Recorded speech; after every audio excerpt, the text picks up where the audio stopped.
On June 24, 1993, in T.C. Jester Park, Texas, two teenage friends, 14-year-old Jenny Ertman and 16-year-old Elizabeth Pena, were brutally raped and murdered by a gang of 6. The girls were walking home from a friend's pool party, taking a shortcut through a wooded area near railroad tracks. Unbeknownst to them, a gang, known as the Black and White Gang, had just finished an initiation ceremony for a new member, Raul Villarreal. Frustrated by the initiation process, the gang leader, Peter Cantu, mistook the girls for a couple and ordered his gang to attack them. The gang members, including Sean Derek O'Brien, Jose Medellin, Venancio Medellin, Efron Perez, and the newly initiated Raul Villarreal, dragged the girls into the woods and subjected them to repeated sexual assaults. Court testimonies revealed the horrific details of the crime, with multiple gang members assaulting the girls simultaneously. The brutality of the attack and the subsequent murders of the 2 young girls shocked the community and the nation. The victims were subjected to hours of horrific sexual assault, including vaginal, oral, and anal rape. One assailant boasted about the state of the victim's body, while another bragged about defiling a virgin. Venancio Medellin, a witness, described the terrifying scene, pleading with the attackers to stop but being ignored.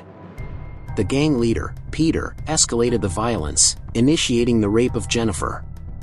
The gang, realizing the risk of identification, made the chilling decision to murder the young girls.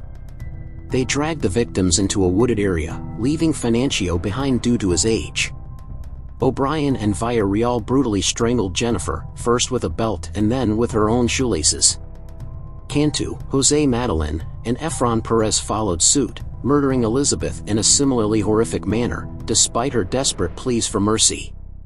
The victims were subjected to further torture, being kicked and beaten before and after their deaths.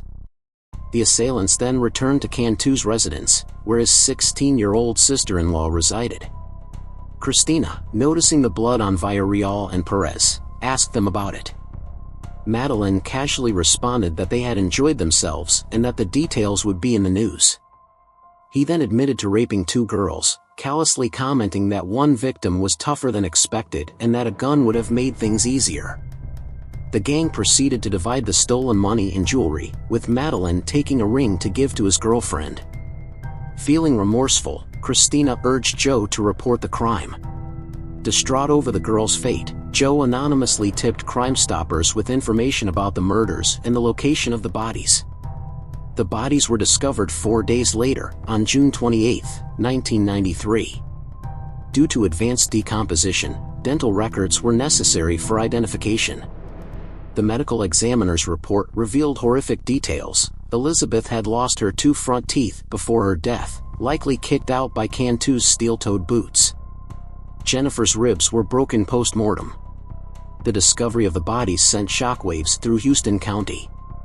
Randy Ertman, Jennifer's father, was about to give a media interview when he overheard police radio transmissions about the discovery of 2 bodies. Overwhelmed with grief and fear, he rushed to the scene, pleading with officers to confirm if the victims had blonde hair. Thankfully, he was prevented from witnessing the gruesome sight. The brutality of the rapes and murders horrified the community. The crime scene was so horrific that even seasoned police officers were visibly distressed. All members of the gang were apprehended and sentenced by the Texas Department of Criminal Justice. Peter Cantu, Jose Medellin, Raul Villarreal, Sean Derek O'Brien, and Efron Perez received death sentences. Venancio Medellin, a 14-year-old who participated in the rape but not the murders, was sentenced to the maximum 40 years in prison due to his age. Later, the U.S. Supreme Court banned the execution of minors, commuting Perez and Villarreal's sentences to life imprisonment. Sean O'Brien was the first to be executed in July 2006. His final words to the victims' families were a heartfelt apology, expressing deep remorse for his actions.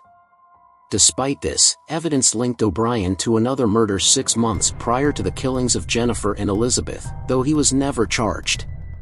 The victim, Patricia Lopez, was found raped, disemboweled, and strangled in a Houston park, with a beer can bearing O'Brien's fingerprints discovered at the scene.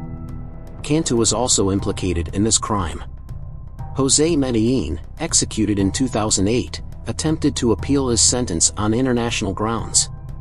Born in Mexico, he argued that he should have been granted consular assistance before the trial.